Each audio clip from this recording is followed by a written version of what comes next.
Bonjour à toutes et à tous et bienvenue dans ce nouvel épisode de la Minute Rhumato, le podcast de la Société française de rhumatologie. Aujourd'hui, on va vous proposer un épisode un peu spécial, hors des sentiers battus, pour parler de parcours atypiques en médecine. Comment concilier un sport de haut niveau et des études de médecine exigeantes? Pour en discuter, j'ai le plaisir d'accueillir Gabriel Bordier, rhumatologue et athlète de haut niveau. Bonjour Docteur Junior. Bonjour à tous. Pour commencer, je voudrais que l'on parle de votre parcours en médecine et de votre cheminement jusqu'à la rhumatologie. Vous aviez au départ une attirance pour la chirurgie orthopédique ou la médecine du sport. Qu'est-ce qui vous a finalement amené vers la rhumatologie et vous a séduit dans cette spécialité ? Tout au fil de mon externat, j'étais plutôt attiré par tout ce qui était locomoteur et puis forcément un petit peu médecine du sport en parallèle de mon activité de sportif. J'ai pu passer en stage de chirurgie osseuse, en rééducation, en médecine de rééducation et puis aussi en rhumatologie. Et puis finalement, c'est dans ma 6e année d'externat où j'ai eu l'occasion de passer en rhumatologie que j'ai été très attiré par le côté très transversal de la rhumatologie, au carrefour de pas mal de disciplines et puis très pluriprofessionnel. Et puis le champ des pratiques qu'on peut avoir par la suite. Ce qui m'a motivé à prendre cette spécialité au concours de l'internat, et puis pourquoi pas après d'orienter ma pratique vers la médecine du sport. Et puis finalement, c'est au cours de mon internat après que je me suis rendu compte que il y avait tellement de choses à faire en rhumatologie, que ce soit dans l'animation infectiologie, des maladies inflammatoires, même dans les pathologies dégénératives d'arthrose ou même l'ostéoporose, que la médecine du sport, c'était une toute petite partie seulement de ce qu'on pouvait faire en rhumatologie, que j'ai un petit peu délaissé pour se consacrer uniquement à la rhumatologie dans son ensemble.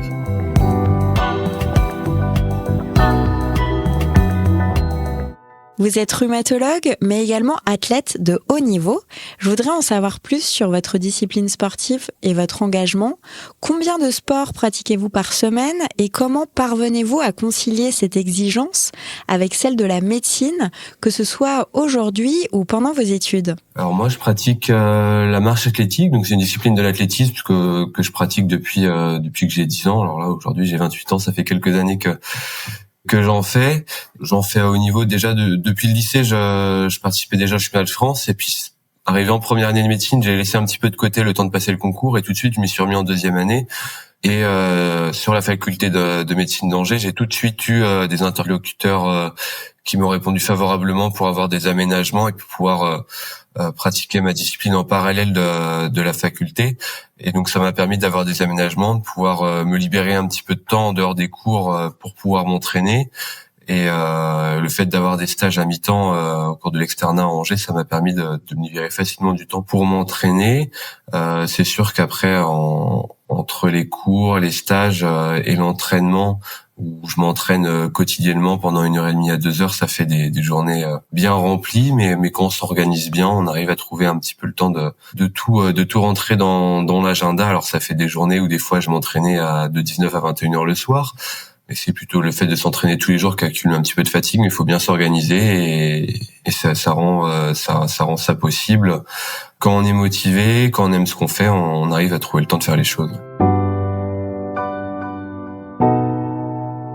Votre parcours est clairement hors norme.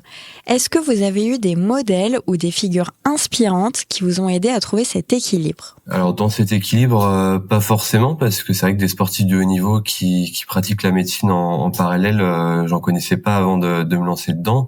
Forcément dans le sport, on a des figures inspirantes et puis des sportifs avec des grands palmarès, notamment dans la marche athlétique. Je pense à Johan Diniz qui a apporté énormément à la marche athlétique en France, notamment en termes de médiatisation et puis avec son palmarès, ses nombreux records, notamment son record du monde sur le 50 km marche et le 20 km marche, qui forcément montrent qu'on peut faire de belles choses dans notre discipline en France.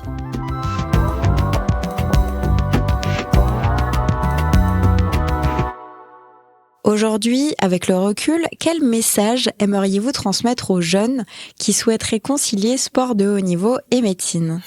Oui, au-delà du sport de haut niveau, je pense que le message qu'il est important de passer, c'est qu'on peut faire des choses en dehors de la médecine. On on peut trouver le temps pour faire du sport à côté. Je pense que ça participe de façon importante à l'équilibre.